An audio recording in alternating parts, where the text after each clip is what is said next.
నేనసలు పువ్వులే సరిగ్గా పెట్టుకోను. ఎందుకో ఈరోజు పూలను చూడగానే పెట్టుకోవాలనిపించింది. ఇగ మన ఆడోళ్ళకి అద్దం ముందట నిల్చుంటే ఎన్ని సార్లు రెడీ అయినా తక్కువని అనిపిస్తది కదా! ఇగ నేను గూడా గట్లనే చూసుకున్నా. ఇగ ఎట్లా రెడీ అయినా అని జెప్పేసి, ఇగ ఈరోజైతే నేను గవర్నమెంట్ హాస్పిటల్ చెకప్‌కయితే పోతున్నా. ఇగ కొన్ని టెస్ట్‌లుండే బ్లడ్ టెస్ట్‌లయితే రాసిర్రు. ఆ బ్లడ్ టెస్ట్‌లయితే చేయించుకుంటున్నా. ఇగ 4, 5 టెస్ట్‌లయితే ఈరోజు జేస్తా అన్నారు. ఇగ జూడండి ఎంత రష్ ఉందో. ఎందుకో ఈ మధ్య హాస్పిటల్ చుట్టూ బాగా మందొస్తున్నారు కదా! ఇగ బ్లడ్ శాంపుల్ అయితే తీసుకున్నారు బ్లడ్ టెస్ట్ కోసం.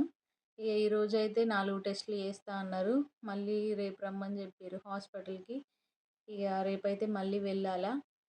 ఇంకా ఇదేనుల్లా మన డే 10 వ్లాగ్ ఎట్లుందో చూసి ఫాలో చేయండి. సబ్స్క్రైబ్ చేయండి. చూస్తున్నారు గానీ ఫాలో చేయట్లేదు. సబ్స్క్రైబ్ చేయట్లేదు. ప్లీజ్ కొంచెం సబ్స్క్రైబ్, లైక్ చేయండి. బాయ్ మరి.